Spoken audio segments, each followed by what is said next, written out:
Hello friends, आप सभी का स्वागत है स्टडी फाउंडेशन यूट्यूब चैनल पे। आज का पेडागोजी क्लास के अंदर हम लोग सेरेब्रल पाल्सी टॉपिक के बारे में डिस्कस करेंगे। इससे पहले का जितना क्लास है उसका लिंक आप सभी को डिस्क्रिप्शन बॉक्स में मिल जाएगा। तो चलिए वीडियो को स्टार्ट करते हैं। Children with cerebral palsy. तो सबसे पहले जानते हैं सेरेब्रल पाल्सी किसको कहा जाता है।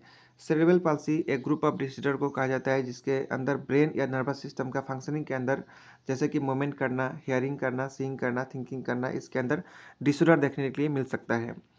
सेरेब्रल पाल्सी दो वर्ड से बना है, सेरेब्रल और दूसरा है palsy.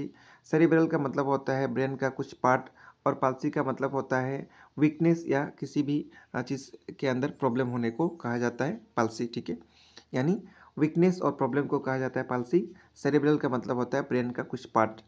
In this way, the term cerebral palsy as a whole stands for the loss or inability in exercising control over the movement of the body और motor behaviours as a result of something wrong in the brain. यानी brain के अंदर कुछ wrong होना जिसकी वजह से motor behaviour के अंदर या मूवमेंट ऑफ द बॉडी के अंदर कुछ प्रॉब्लम होना या लॉस होना या इनएबिलिटी होना, उसको कहा जाता है cerebral palsy. So from above meaning and definition it can be said that, ऊपर का मीनिंग और डिफिनेशन से हम लोग बोल सकते हैं कि cerebral palsy is a group of disorder that can involve brain and nervous system function such as moment, hearing, seeing and thinking.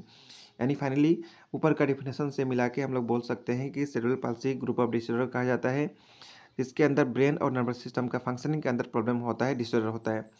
It is a umbrella term that refers to group of disorder. एक umbrella term है, जैसे umbrella होता है उसी प्रकार ये umbrella term है जिसके अंदर ग्रुप ऑफ डिसऑर्डर शामिल है। पर्सन एबिलिटी टू मूव, जिसके अंदर पर्सन जो है उसका एबिलिटी कम हो जाता है मूवमेंट करना।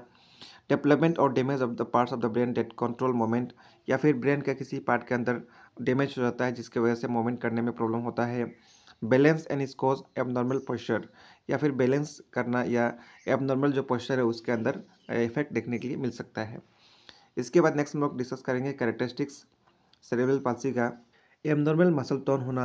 सेरेब्रल पाल्सी के अंदर मसल टोन कभी नॉर्मल से हायर हो जाता है, कभी नॉर्मल से लोअर हो जाता है। बॉडी का पोजीशन का जो हेड है उसको अच्छी तरह से होल्ड नहीं कर पाना व्हाइल लाइंग ऑन स्टोमक और in supported sitting position. Stiff muscle exaggerated reflex होना। डिलेड होना मोटर स्किल के अंदर such as pushing up on arm, sitting up alone और क्रोलिंग। एक्सेसिव ड्रोलिंग और प्रॉब्लम विथ सॉल्विंग होना। Prefer to use one side of their body, यानी body का सिर्फ एक साइड का यूज़ करना, such as reaching with only one hand और dragging a leg while crawling. Intellectual और लर्निंग डिसऑर्डर होना। They have also behavioural problem, यानी ये सब बच्चों को बिहेवियरल प्रॉब्लम भी हो सकता है। डिलेज इन स्पीच डेवलपमेंट और डिफ़िकल्टी स्पीकिंग, यानी जो स्पीच डेवलपमेंट है या बोलने का जो है स्पीकिंग डिफ़िकल्टी, इसमें भी डिले होना। Difficulty with precise motion such as picking up a crayon और स्पून, यानी चम्मच या क्रेयॉन को जो है पिकअप करने के अंदर इसका प्रिसिशन मोशन के अंदर भी डिफ़िकल्टी फेस करना जो है सेरेब्रल पाल्सी का कैरेक्टर हो सकता है। इसके बाद नेक्स्ट हम लोग डिस्कस करेंगे एजुकेशनल प्रोविजन क्या हो सकता है सेरेब्रल पाल्सी का बच्चों को डील करने के लिए। The classes for children with cerebral palsy should be taken in the ground floor where they can easily do other activity also, यानी इस प्रकार का बच्चे के लिए जो क्लासेस है वो ग्राउंड फ्लोर के अंदर होना चाहिए, क्योंकि ये सब बच्चे जो है कुछ एक्टिविटी जो है आसानी से इजली कर सकें। There should be provision for moment of wheel chairing in the class. Wheel chairing का जो है प्रोविजन होना चाहिए क्लास के अंदर। There should be desire space and facility for sitting and standing in the classroom. Classroom के अंदर Dzire space और फैसिलिटी होना चाहिए सिटिंग के लिए, स्टैंडिंग के लिए। There should be provision of transport facility for this children by which they can easily attend their school, यानी ट्रांसपोर्ट का फैसिलिटी होना चाहिए स्कूल के अंदर, इससे वो बच्चे जो है आसानी से स्कूल में पहुँच पाएंगे। The provision of assertive device like communication board, computer, ये सब का भी फैसिलिटी होना चाहिए। Should be made for education adjustment and communication of this children.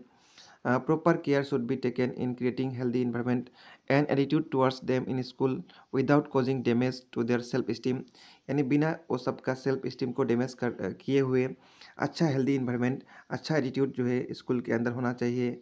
Provision should be made for necessary audio visual aids, यानी ऑडियो विजुअल एड्स का equipment का अच्छा से प्रोविजन स्कूल टीचिंग के अंदर होना चाहिए।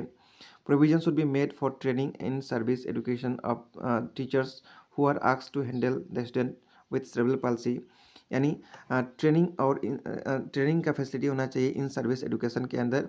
इस प्रकार का बच्चों को कैसे हैंडल करना चाहिए, इसके लिए there should be available facility of toilet, drinking water, mid day meals in the school for this children, यानी पूरी तरह से अच्छी तरह से व्यवस्था होना चाहिए टॉयलेट का, ड्रिंकिंग वाटर का, मिड डे मील स्कीम का स्कूल के अंदर इस प्रकार का बच्चे के लिए। एडजस्टमेंट ट्रेनिंग होना चाहिए इस प्रकार का बच्चे को डील करने के लिए। स्पेशल एक्टिविटी कराना चाहिए, जैसे कि मोटर एबिलिटी लाइक योगा या इससे related activity. Special method of instruction जो है स्कूल के अंदर फॉलो करना चाहिए। मेडिकल फैसिलिटी का भी जो है प्रोविज़न होना चाहिए स्कूल के अंदर, ठीक है। तो ये सब तरीका है जिसके माध्यम से सेरेब्रल पाल्सी बच्चों को स्कूल के अंदर डील किया जा सकता है। तो इस वीडियो में हम लोग इतना ही डिस्कस करेंगे, नेक्स्ट वीडियो के अंदर नेक्स्ट टॉपिक डिस्कस करेंगे। मिलेंगे नेक्स्ट क्लास के अंदर। Thank you.